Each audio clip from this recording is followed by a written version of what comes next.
My life was getting sucked away, and it wasn't because I was working 3 jobs and trying to, be emotionally there for my family and financially there. It was because I didn't have the time to serve, to think outside of myself. Everything was about survival.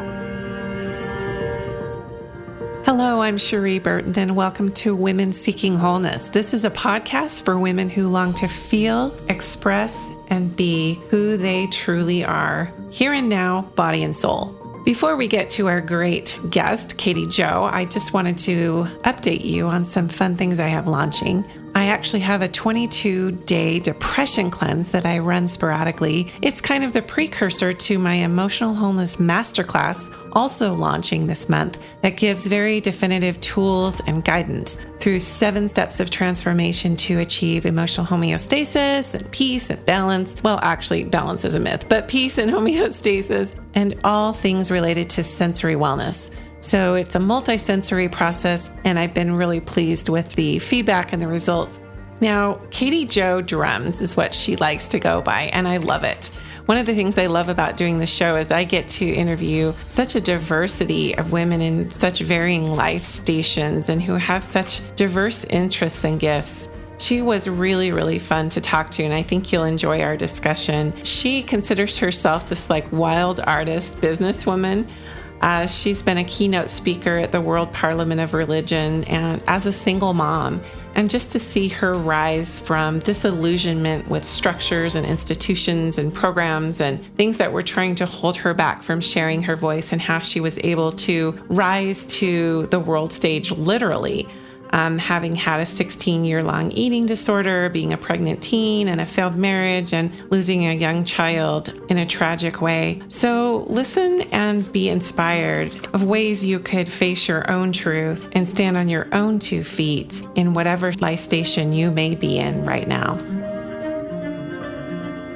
Today is going to be, I feel it already just from our prayers offered prior to this interview.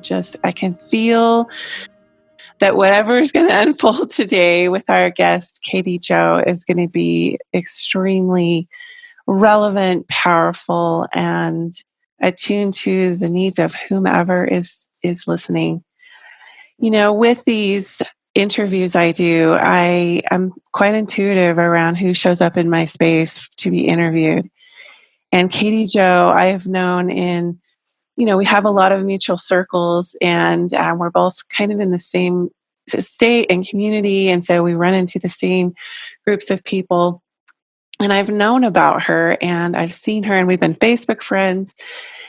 She just exudes a lot of personal power. And to me, it feels like goddess energy. It feels like wild woman of nature. It feels like so many things, but it just speaks of a beautiful power. And as I've gotten to know her a little bit through some of our conversations, I've realized that she really does have a lot that she can offer us. Let me just tell you a little bit about her. She's a mom of 4. She's just been remarried to her sweetheart and soulmate. She, during the day, interestingly enough, her day job is selling diamonds. And so there's probably a lot of metaphors we can make with that, but she's best known as Katie Jo Drum Circle Goddess, and she'll explain a little bit about the drum circle, which I've yet to experience, but have been very drawn to. She's an international speaker, event organizer, and activist. She's spoken at Parliament of World Religions and Women's Economic Forum in India. She's done private retreats, youth centers, high schools. And I love this. Her metaphor of the drum comes through paintings and speaking. Dare to be heard, come from the heart and make a peaceful stand. Live your rhythm, leave an echo. I love it. So Katie Jo, welcome to Women Seeking Wholeness. Thank you so much for being willing to share with us today. Thank you so much for having me. I'm so honored. Thank you. Thank you.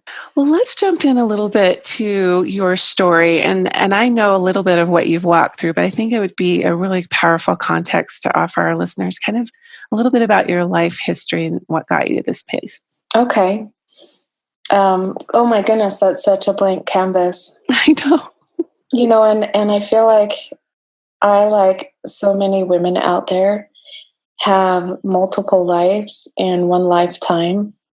And I'm just, as we're speaking right now in the context, there's so many times that we get asked about our life story.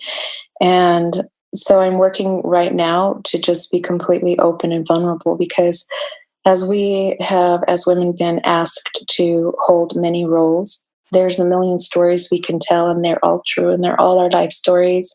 So if I go just chronologically, being raised here in Utah, I come from a family. I have 4 sisters and 1 brother, raised homegrown here, was married very young, had a child very young, started my family very young.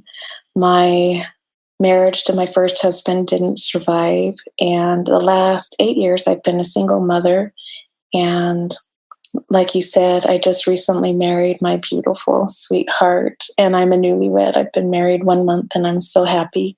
Along that chronological timeline, I was a pregnant teen. We overcame that as a young couple. We were pregnant with our third child when our second son, or our second child, passed away unexpectedly at 18 months old. His name was Jonah. I feel like that's really the primary reason that we weren't able to keep our marriage together, just with the soul tear that creates, and both of us trying to navigate healing in different ways. I feel like that pulled us apart. And I just look back through there as an unwise and insecure young girl. I spent 16 years having a severe eating disorder. I'm just trying to think, because it's all interwoven, like everyone's tapestry is. Being a single mom comes with our own challenges, and my 3 surviving children. And I really look back on their lives and everything that they've gone through, and especially my eldest daughter, who really had to keep everything together while I worked 3 jobs just to keep a roof over her head. And I ended up in a relationship a few years back that, like many women, we think that is the solution, and ended up being abusive. And it wasn't until I could really feel like I could stand on my own 2 feet and be strong and be completely whole and completely satisfied with my life, regardless of what happened, single, and if that was the end of everything, that my sweet, beautiful man and husband came in. And it was, I think when we shared before, when I was on the phone with you, he and I have been friends for 6 years. And it was almost as though it was like getting so clear on your life path and content with where you're standing and where you're going.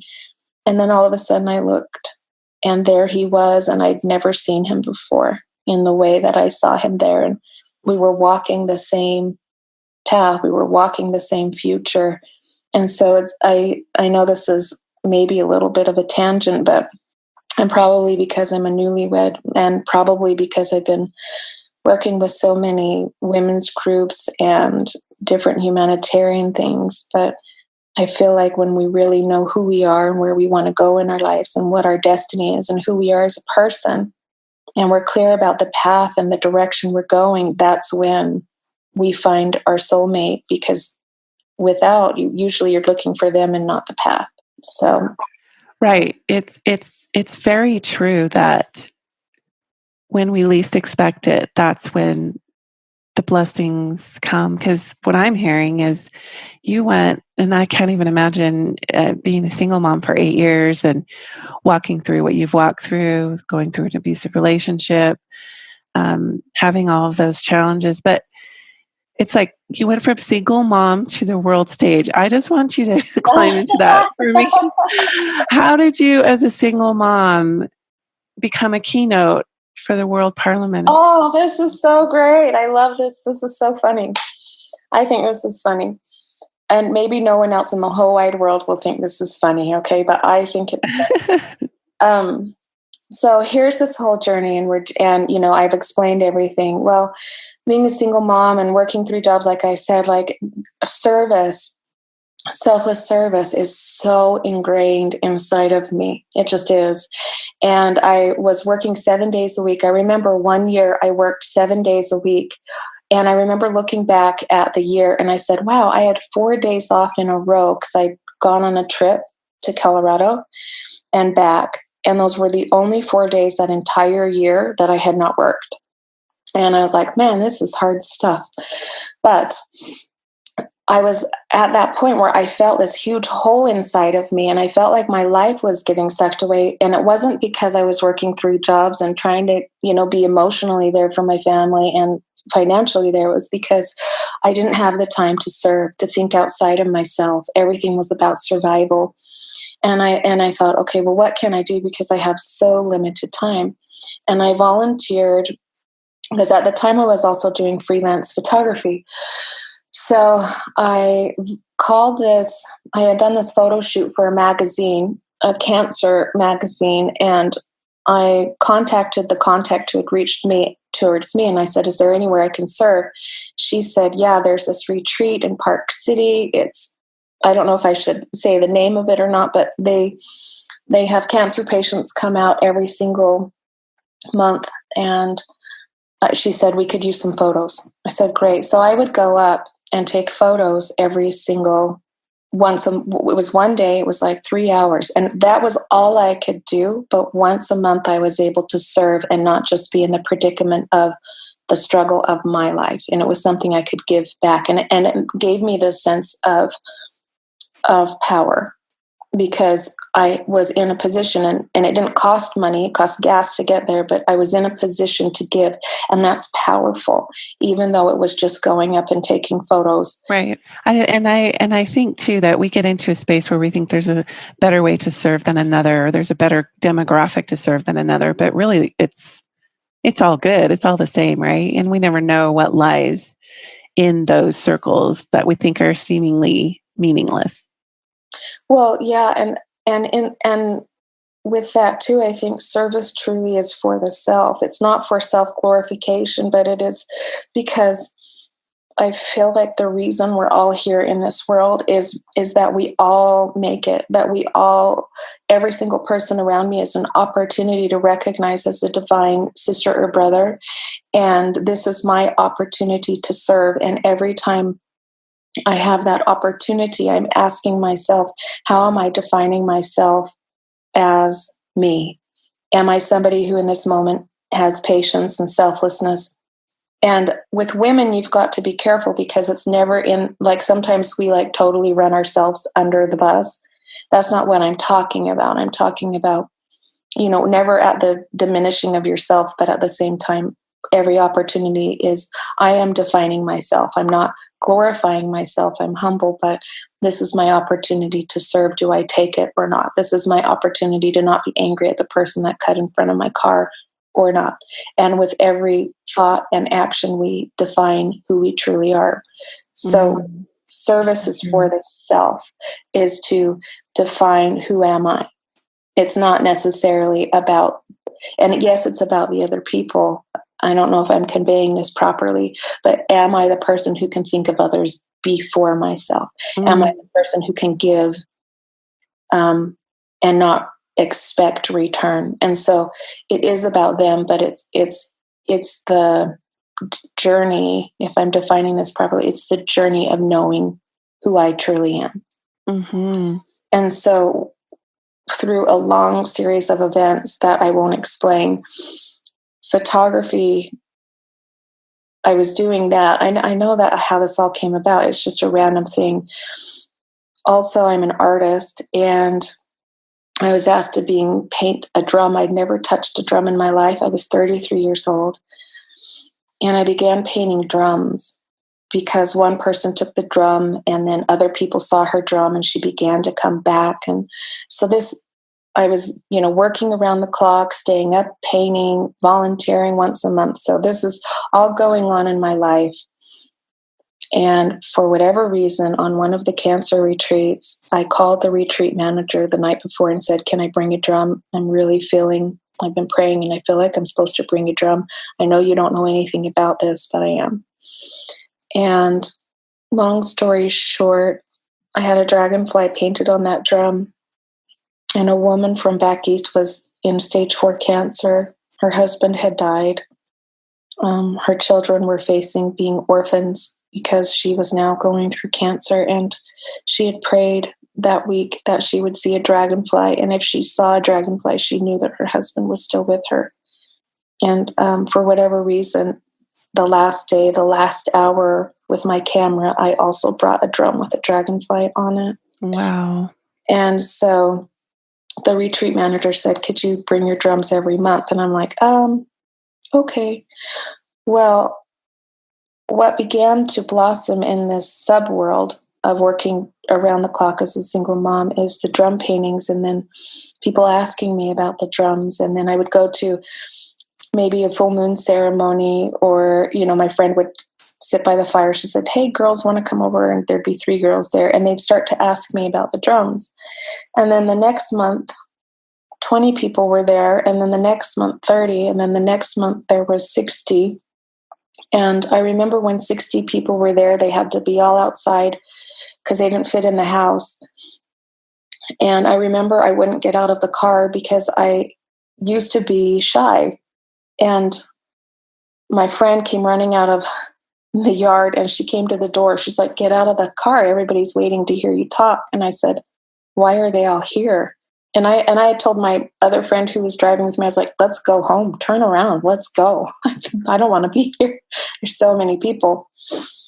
Well, through that, the group started to grow, and then regularly people were bringing drums, and suddenly we were having 100 to 200 people every single month show up. So that was what's going on in my life, and it was still just one day a month. This is what I could do.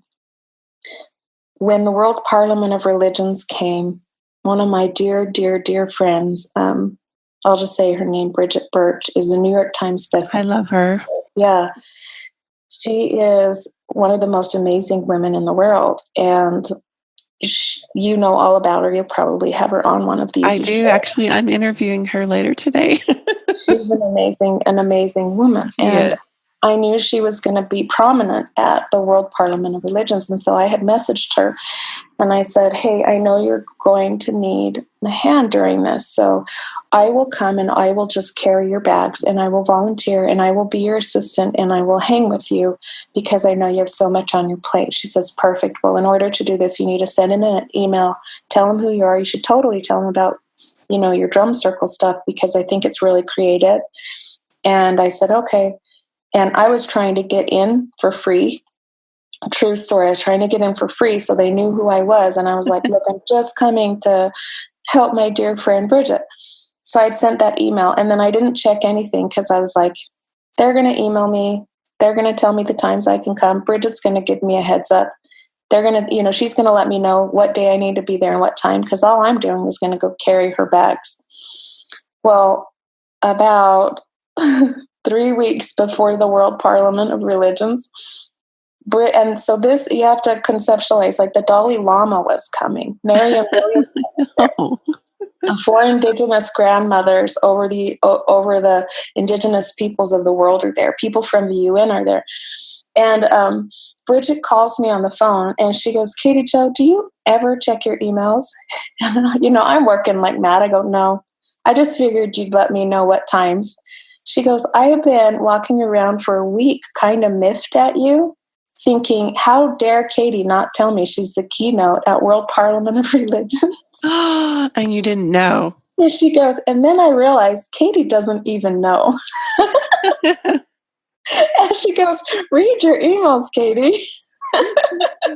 It's like, what?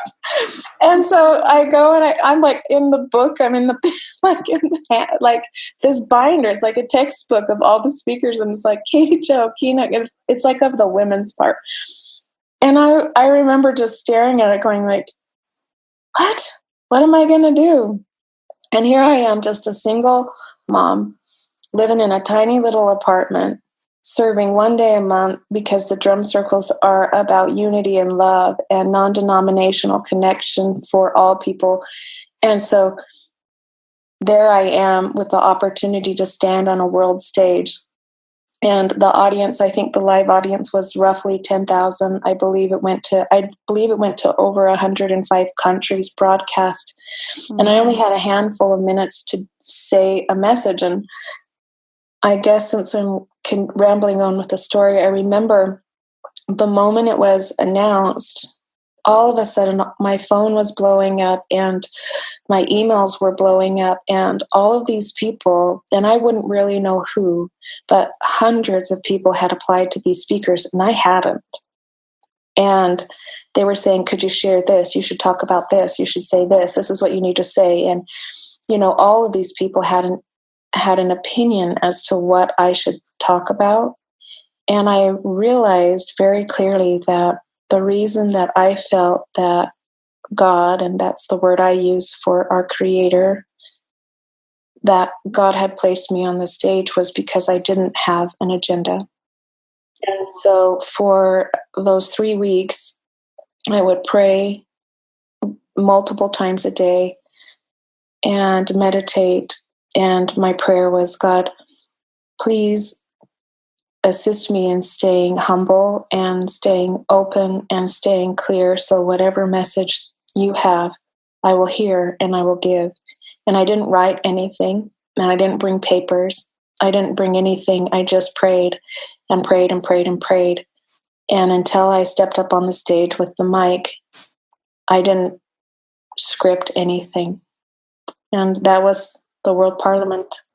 So I love that. And honestly, when we step into a space in faith with humility and offer a prayer of humility, and we have literally no purse or script, it can become we just then become a vessel. Do you not think? I mean, was that a really powerful learning experience for you to just show up and let whatever was going to flow through you? And then what was the feedback from other people afterward?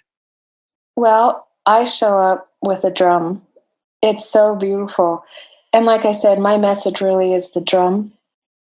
And so when you talk about the feedback, it was very different because, in fact, one of my favorite things is I almost got cut. And that's an irrelevant story. I almost got cut because these other people had gone up on stage with drums and they were not scripted and they just kind of took over the stage. And they thought that was me. And so they're like, she already went. And I'm like, no. So I actually believe that is chaos. Whenever we step forward to hold the light, sometimes chaos will rise in order to inhibit the light. And so I remember sitting backstage, just holding this space and going, not my will, but thy will. I have to be humble enough that if I get cut, I get cut, because now they were over time. And I just said, but I am committed to be at the front of that stage because I know God's message is meant to be there. And I will stay here and I will hold steady because I know that God is greater than me. And so I just stayed there. And of course I ended up, because I was on 2 days in a row. And so the second day I got out there, and this is what I loved about it, is I had a limited time and I used almost half of it to play a pop song, modern pop song. Because part of my message was, we think of spirituality as sitting in a church pew or silence, and spirit is there. But so many of our youth are rejecting spirituality because that's not who they are. We have powerful, active souls coming in, and there is also a way to have fun. And whereas that whole morning we had, and it was beautiful, I'm not discounting it, beautiful chants and mantras and prayers of all specific religions, mine was nothing. Mine was completely neutral. I was not saying one message of just me. I wasn't projecting out just my stuff. I used music, and music that appealed and applied to absolutely everyone. And as we stood up there with drums and the music played, I remember looking around the audience and people began to laugh and they stood. And there's a video on YouTube I watched, and you have nuns and Catholics and Buddhists and Muslims and Sufis, and they're all standing up and dancing and clapping along. And to me, that was world peace, where we could put away our agenda and what I believe, because everybody has the right to what they believe, but that's so personal. Can we also hold hands together as humanity and still recognize our own personal beliefs, but realize a higher law is hold those beliefs, but also we get to have cooperation and oneness, and we can dance and we can get along. And so that was, when you say the feedback, I guess it was actually really, really good, because that was what everybody remembered. Yeah, and I'm sure it's just instant feedback, because you're getting a sense as you're on stage of how people are responding. Like you said, it kind of passes all of the generations and the different belief systems, and it unites. And that's what love is. I love what you said about, not everyone sits in a pew. I think the latest statistics about religion right now and especially with this millennial and Generation Z or whatever they are, Generation X, I can't remember, that they are more interested in spirituality than they are religion. So there's a huge segment of the population that's actually not attending church. They're not feeling like that religion is a necessary aspect to their spirituality. And you and I have talked about that a little bit, because there is a lot of disillusionment with religion. And why do you think that is? I mean, and just with, weaving in your experience of, because your experience on that stage, it was like a metaphor, right? We're all on the stage of life. Um, and we're all in front of so many different types of people and types of belief and traditions and cultures. And how do you couch that or frame that for what you've walked through? Well, I was raised by a very beautiful religious family, very regimented, very dedicated, and I am myself not as an adult now. So when I'm processing what you're saying, and the millennial generation, and then see all these thoughts are coming to me, because I also am a sound practitioner and what's known as a sound healer, and recognize that every single thing, a chair, an animal, a plant, a human, has a frequency. And so I promise I'll bring this all full circle. So religion is a tool to remember your divinity, our divinity. And sometimes people make religion the God or the way. And I believe the way is knowing that I am inherently connected to Creator, and that everyone else around me is, and that we are all equal. And in the spirit realm, there is no race, there is no gender, there is no color of skin, there is no better than, there's no finances. It's just we are all here, and we are all magnificent beings of light. So when we're here on this planet, religion is a powerful tool and ritual to remember that. It teaches self-discipline. It teaches knowing that there is a higher realm, that there is something greater. It teaches usually service and selflessness. Usually, in almost all religions, teach that we have come to a realm and we are here to be the best we possibly can and return to an almighty benevolent creator who loves us in spite of our weaknesses. That's what almost every religion teaches. And yet we argue over which religion is best. Now, what I am witnessing with many of the millennials is they have no structure. And I think that there's a purpose for that as I look at life, as I look at the generations on the planet. I feel like we're at a time where there's a time for no structure. But I also feel like so much of our youth is missing the self-discipline, because through discipline, we achieve mastery. And it doesn't have to be in a religious box. It doesn't have to be in a religious pew. But I do believe a spiritual practice that is regimented is powerful, because whether it is going to the mountains, whether it is waking up and meditating, whether it is every morning doing yoga, where you're connecting with that place, that discipline, and that regular, I guess the only word is ritual, but that regular practice where we refine who we are is imperative. And so I feel like religion serves that, but I also feel like there is corruption And I know that's really a dangerous word to use, and a lot of people can get upset when I use the word. And I'm not saying every religion is corrupted, and I'm not saying people are all corrupted, but anytime that we give our power to an institution, anytime we say, well, they know the way, we have to follow and obey no matter what. If I just check these boxes, I know that I've got it made, and there's never that inner soul searching and that inner working, then I feel like we're missing the boat. And anytime we trust without asking the question within, trusting somebody who's in a position of authority without asking the question within, then that's a dangerous position and place to be. And what I love that the millennial generation has is you'll see how many of them are out traveling and connecting the cultures, and and they want to live off their laptops and go all over the world, and they're sharing that we're all so human, and they're sharing across the planet. And you see in Thailand, and you see in Peru, and you see these people that we never really saw before, and the humanness of that.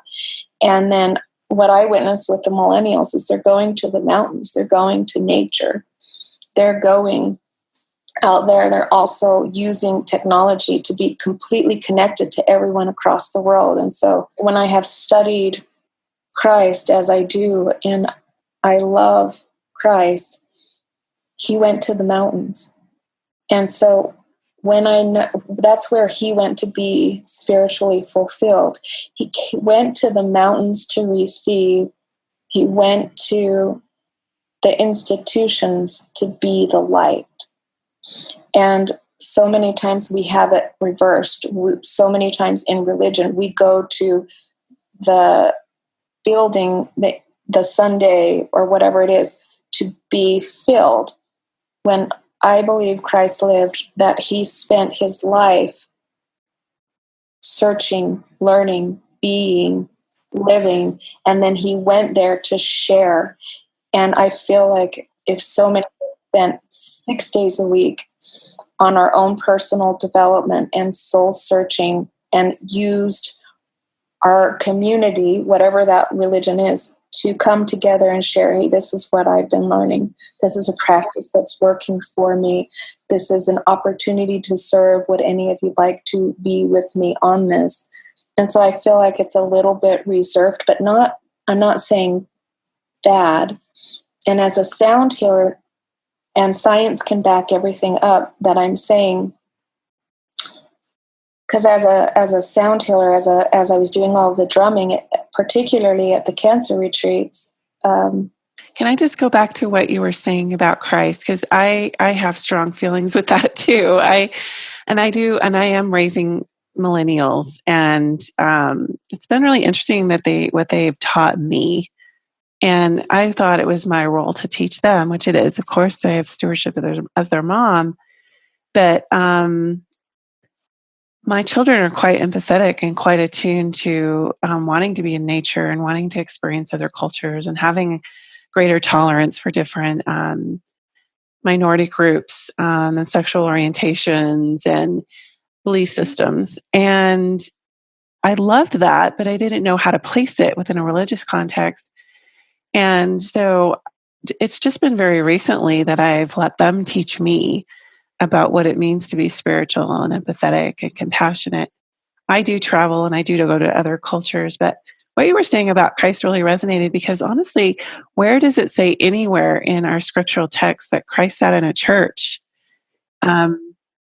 He was out. He was doing sermons on the mount. He was 40 days in the wilderness, as you said. He fled to the mountains to regroup and regenerate, and then people would then follow him. But it's really interesting that all of the Pharisees and Sadducees, the Sanhedrin, the political climate of that time was very averse to his style of just basically you on a stage with a drum, right?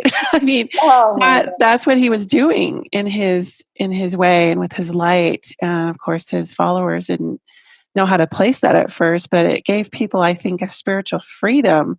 And then there's also John the Baptist, who was in wild locust and honey, and he's the forerunner to Christ. I think that alone is super powerful because he was that wild man archetype. And what would we do with a John the Baptist today? How do we look at those people who were crying in the wilderness, right? Well, and I believe they're there. I've I'm going to get this wrong, perhaps. I'm not a scriptorian, but I believe that it was foretold that Elijah would come as a precursor to Christ, who was John the Baptist, and they said he did come, but you knew him not. And when we study the scriptures of Christ, one of the most powerful, and I don't memorize scripture and I don't memorize verses, but one of the most powerful words I feel he spoke was, anything I can do, you can do greater. Yeah. Greater things that, yeah. And he exemplified, if we truly lived in our divinity, connect, and he says, I am one with God. And he wasn't saying it in a place of ego, which is sometimes how we receive it. He was saying, no, I know that I belong to God. I belong to God. I am his son. We are one. And in that space of knowing that we are one and God is all powerful and God is all, then yes, I can split, I can walk on water. Yes, I can create golden fish mouth. Yes, I can make bread and fish, because it's not me, it's God, and I am his child. And so, and to me, that's a higher law than any religion. And so many times when I meet people, they say, I'm Catholic, I'm Mormon, I'm Buddhist, I'm this. And that's a subcategory of, I am God's child. I am God's child. That's who I am. And I serve my brothers and sisters at this religion. And I serve my brothers and sisters at this house. And I serve my brothers and sisters here. And so when we lose sight of that, this is who I am, and all of you are that too. We are all that. That's when the wars start. And when our children have come to teach us. Our children are coming right now. There are souls that have sat with their feet dangling in the water of the pool until this dispensation, until this time, because they knew they would have to come down to save us before we destroyed the earth, to save us before we destroyed each other. Yeah, I think their collective mission is bringing us back to that, as you noted, more of the unstructured, embracing of multicultural. And there's some people who have, there's some dyed in the wool like political ideologies and cultural realms that are really resistant to that, religions that are really resistant to this new generation. They don't know what to do with them. What I see in my work too, aside from raising millennials, and also raising this next, I have little preschooler and kindergartner, and I have millennials, but I've noticed too that things that are showing up in their bodies are like a witness for us to take a step back and do things differently with what we're doing with the environment. And they're very, very hypersensitive. I believe that they are, they kind of dabble in a variety of realms. Like I don't know how to describe it, but it's like multisensory maybe. And I love what you're saying about, with John the Baptist and Elijah. I believe that too. I believe that Elijah did come, and I have a son named Elijah for that reason. That Elijah did come as John the Baptist, and maybe not everybody would agree with that, but I've done a lot of research around that, and I feel like they the traditions and faith ideologies of that time were waiting for Elijah to come, and he came. So it's so cool though, doesn't that feel more liberating to kind of look at this next generation instead of it being like the problem, like, oh, like everybody's like putting their hand to their forehead. What are we going to do with these kids today? It's like, oh my goodness, they're so evolved. They're just evolved. I say, follow them. I remember there was this YouTube video that went around, and it was like share the good, and it was all these little clips, like street cameras and things that was catching people just being good people. Well, one of the clips that we saw was this tiny little 10-year-old-ish black child who was assisting this woman who with a walker, this very old woman with a walker, up these stairs. And so you see this as a child assisting, and yes, there's still good people out there. But my sweetheart, my husband, is Hawaiian Samoan. And 30, 40 years ago, being in a relationship with him would have raised a lot of eyebrows just because we're different skin colors. 60 years ago, I would have been risking my safety and his safety to be in relationship with someone of a different color. And that's in so many parts of the world, that's not even a factor anymore. And when I saw that little black child with that white woman, and I thought 60 years ago, because she was alive during the time of racism and Martin Luther King. And I remember seeing that and thinking, 60 years ago, would she have even accepted the help of a young black child? And so when I see that, I have faith in humanity. I have faith that we are making changes.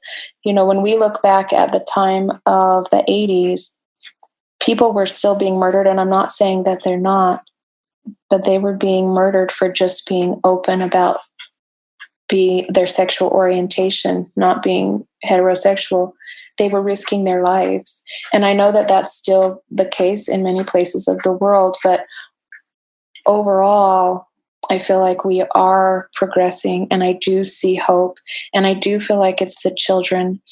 One of the quotes that I paraphrased in my own son's obituary was from the prophet Carlyle, and it said, "Our children are gifts given through us, but they are not given to us. They are God's gift to the world." And we are lucky enough to share life with them, but they have never belonged to us. They've always belonged to something greater.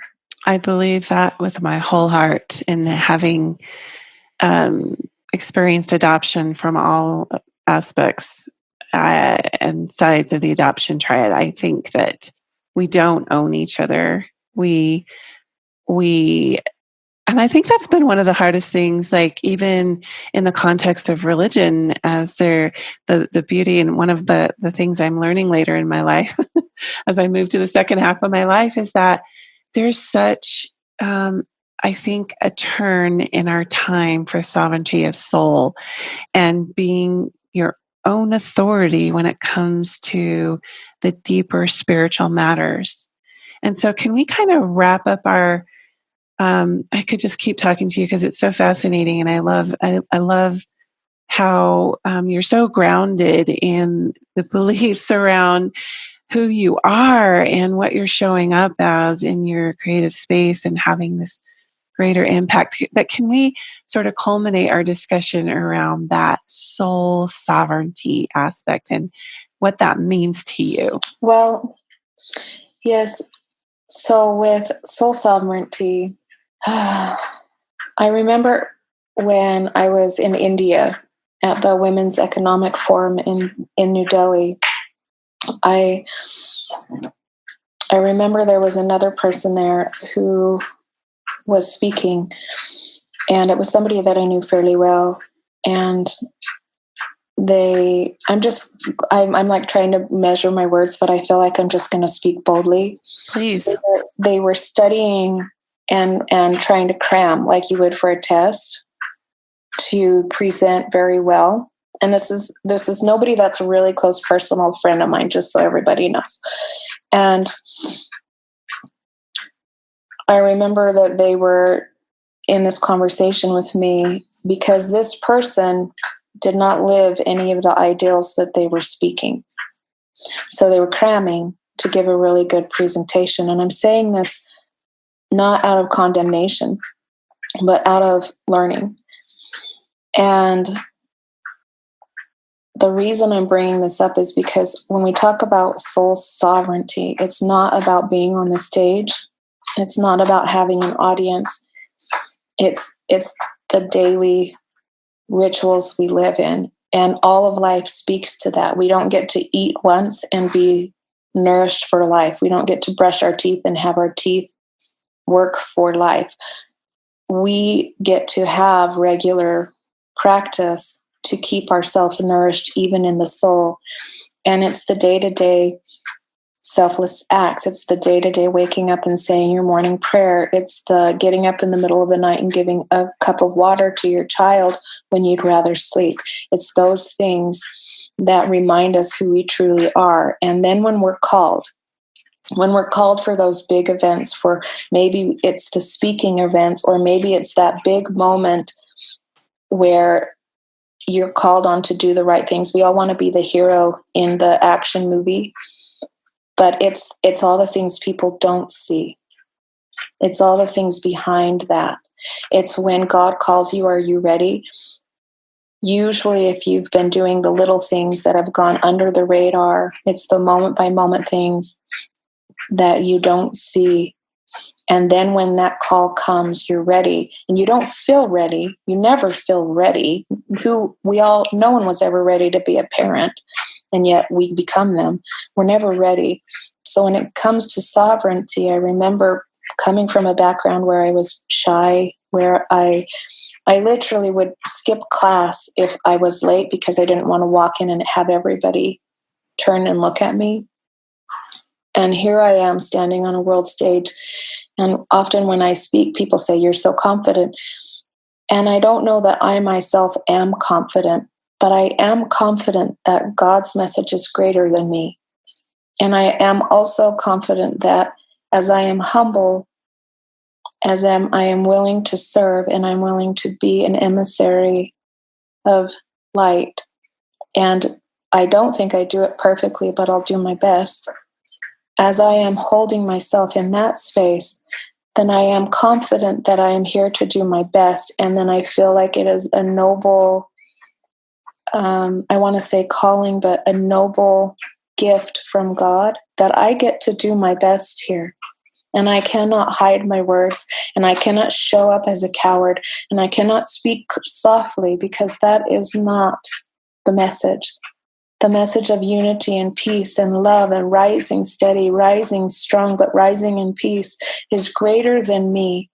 And if other world leaders and other speakers aren't getting up there and speaking that, because I've seen the speakers that get up and speak about hate and speak saying they're better than another, or speak saying we have the one right true religion, or get up there and speak that we're better than someone because they have a different color of skin, or we're better than them because they like a different gender than I do.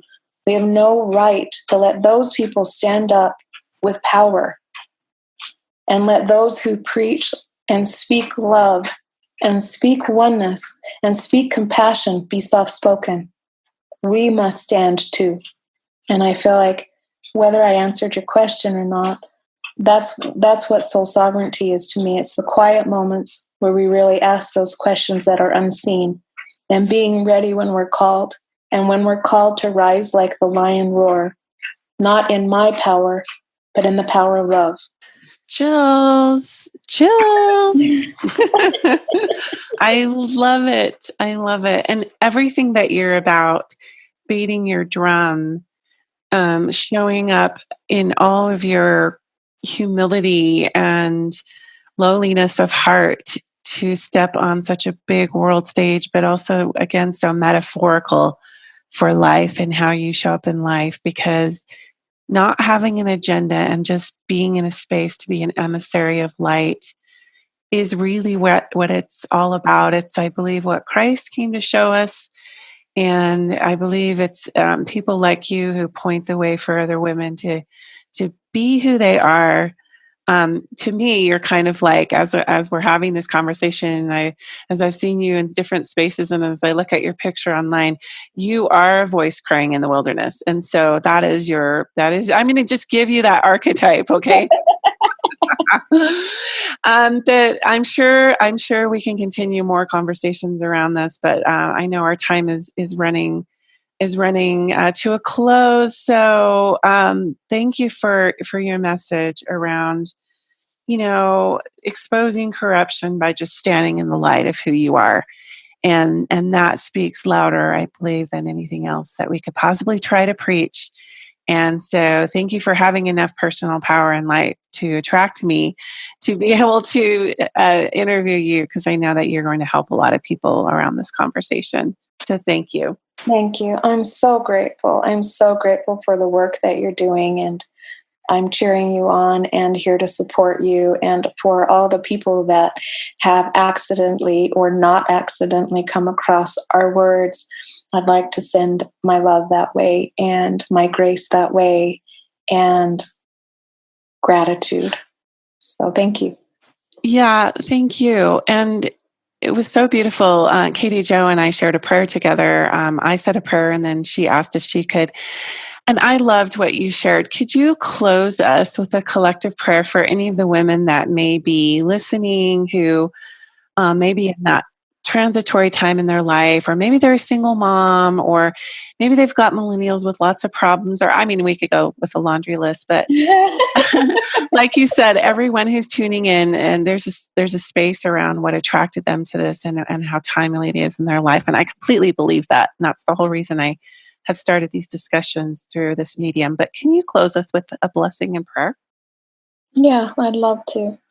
Mother, Father, God, angels, archangels, and ascended masters, we come before you, and we come before thee in humility and grace. We call upon the ancestors of old. We call upon our posterity ahead of us. We call upon the legions of light who have stood since the beginning of time with us, and for every woman and every soul and every brother and sister who is doubting their sovereignty and their love. I call upon you, the spirit realm, to reawaken the divinity spark within each of them and let them know that they are not alone, and we are here, and we are one. Mother, Father, God, angels, archangels, and ascended masters, please bring us your grace, bring us your wisdom. Please awaken us all to remember that it's about us all, and let us network together as we hold hands one with another, and together across this planet we step forward in a new time and a new dawn, a time of oneness, a time of heritage, a time of grace, and a time of world peace. I close this blessing in the name of my beloved brother, Jesus the Christ. Amen. I don't think I need to say anything more. Thank you again, Katie Jo, and blessings be upon each of you as your continued journey through this earth sphere in finding wholeness. Have a beautiful, beautiful day. I really enjoyed this discussion with Katie Jo, and I do encourage you to go to her website, katiejodrum.com, and learn about sound healing and the drum, and just being inspired to be the wild artist of your own life and having that freedom to explore and move and be. I think she's a really good exemplar of that. Just knowing that we need to go flee to the mountains sometimes, as she referenced Christ doing, and we need to find our connection to nature and that source of light within us, that solstice inside she talked about. Go to her website and also check out my website and the programs I have coming up on Emotional Wholeness Masterclass and the 22-Day Depression Cleanse. I love diversity of women and the collective voice we all have universally to share who we are with freedom and without abandon. And I know there's so many other cool women I could contact and talk to. So if you have any suggestions for me, please reach out, Cherie@CherieBurton.com.